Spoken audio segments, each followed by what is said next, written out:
kita akan mempelajari tentang hamzah mutawasithah. Apa itu hamzah mutawasithah? Nah, pastinya teman-teman semua bertanya-tanya kan, apa sih itu hamzah mutawasithah? Baiklah, kita akan mulai pengertiannya. Hamzah mutawasithah adalah hamzah yang terletak setelah huruf utama dan sebelum huruf terakhir dalam suatu kalimat atau kata. Nah, jadi hamzah mutawasithah itu adalah hamzah yang terletak sebelum huruf terakhir dan setelah huruf utama. Nah, untuk mengetahui di mana penulisan hamzah di tengah kata, kita lihat dulu harokat hamzahnya dan juga harokat huruf sebelumnya. Dan hamzah itu ditulis di atas huruf yang berdasarkan harokat yang paling kuat. Nah, apa saja sih harokat yang paling kuat itu? Kita masuk ke pembahasan berikutnya, yaitu kaidah penulisan hamzah mutawasithah. Yang pertama, setiap harokat mempunyai kesesuaian atau kecocokan dengan huruf tertentu. Misalnya alif, jika dengan hamzah itu mempunyai kecocokan dengan harokat fathah. Ya, berharokat ya itu jika dituliskan di atasnya hamzah itu mempunyai kecocokan dengan kasroh. Dan waw, jika ditulis di atasnya hamzah itu mempunyai kecocokan dengan harokat dhamma dan juga sukun dengan sukun ya gitu. Terus yang kedua, urutan harokat yang paling kuat adalah kasroh, dhamma, fathah dan sukun. Nah, itu tadi ya. Dan ketiga, penulisan hamzah itu ditentukan atau dipengaruhi oleh harokat hamzah dan harokat huruf sebelum hamzah. Oke, next. Hamzah di atas alif. Kita masuk ke pembahasan hamzah di atas alif. Jadi hamzah di atas alif, hamzahnya itu ditulis di atas alif. Nah, adapun kaidah penulisan hamzah di atas alif yang pertama yaitu ketika hamzah menyandang harokat fathah dan didahului dengan huruf yang dibaca fathah. Contohnya sa'ala. Terus yang kedua, kaidah penulisan hamzah di atas alif, hamzahnya menyandang harokat fathah dan huruf sebelumnya berupa huruf yang mati atau harokat sukun. Contohnya yas'alu. Terus yang ketiga, kaidah penulisan hamzah di atas alif, hamzahnya menyandang harokat sukun dan didahului huruf yang berharokat fathah. Contohnya roksun. Nah, itu adalah contoh daripada hamzah yang berharokat sukun dan didahului oleh huruf yang berharokat fathah. Kita lanjut ke pembahasan berikut, yaitu hamzah di atas waw. Adapun kaidah penulisannya yaitu yang pertama, apabila hamzah berharokat fathah dan harokat huruf sebelumnya adalah dhamma. Contohnya su'alun. Nah, itu adalah contoh hamzah yang berharokat fathah dan huruf sebelumnya berharokat dhamma. Yang kedua, apabila hamzah berharokat sukun dan harokat huruf sebelumnya adalah dhamma. Contohnya mu'minun. Terus yang ketiga, apabila hamzah berharokat dhamma dan harokat sebelumnya adalah fathah. Contohnya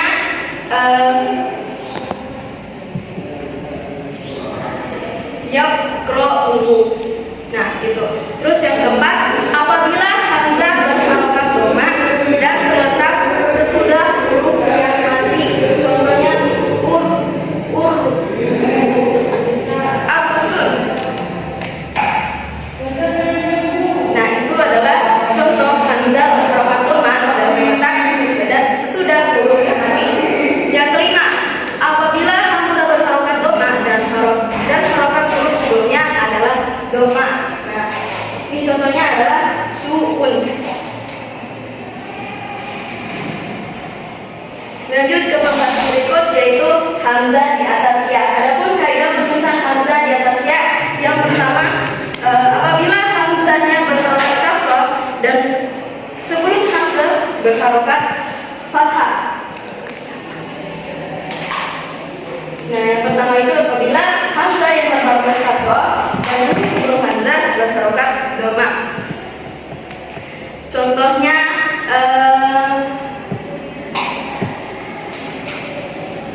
ini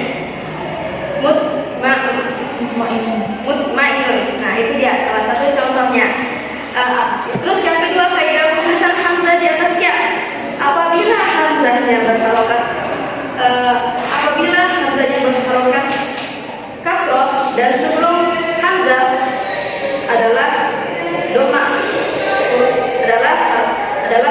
berharokat doma. Bisa disebutkan salah satu contohnya apa?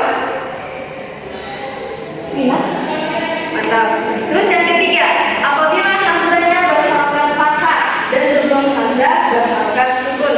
Bisa disebutkan lagi salah satu contohnya? Asyiatun. Ya. Yang kelima, apabila hamzahnya berharokat doma dan sebelum hamzah berharokat kasroh. Contohnya La asma, la absor. La bisa. Qori'una. ya, itu salah satu contohnya. Nah, ada juga apabila hamzahnya berharokat sukun dan sebelum hamzah berharokat kasroh. Yang ketujuh, apabila hamzah berharokat kasroh dan sebelum hamzah huruf sebelum hamzah juga berharokat kasroh. Kita masuk ke pembahasan berikut, yaitu hamzah yang berdiri sendiri dengan kata atau munfarid. Adapun kaidah penulisan hamzah munfarid, yang pertama, apabila hamzah berharokat fathah dan terletak setelah alif yang mati. Contohnya qiraatun. Yang kedua, kaidah penulisan hamzah munfarid, apabila hamzah berharokat fathah dan sebelum hamzah ada waw mati. Contohnya bisa disebutkan? Su'uhu. Muru'atun. Ya, itu salah satu contohnya. Yang ketiga, kaidah penulisan hamzah munfarid, yaitu apabila hamzah berharokat doma dan sebelum hamzah ada huruf waw mati. Contohnya du'atun. Nah, itu adalah contoh hamzah berharokat doma dan huruf sebelum hamzah berharokat sukun atau mati. Nah, itu dia teman-teman sekalian. Jika kita simak hamzah-hamzah itu sering juga kita temukan di Al-Quran maupun mufradat-mufradat yang sering kita temui. Nah, hendaknya kita juga mempelajari hamzah munfarid, hamzah mutawassithah ini lebih dalam dan juga mengetahuilah letak-letak penulisannya di mana-mana. Nah, sekian pemaparan materi dari saya. Apabila ada kekurangan mohon dimaafkan, dan sekian. Wassalamualaikum warahmatullahi wabarakatuh. Waalaikumsalam warahmatullahi wabarakatuh.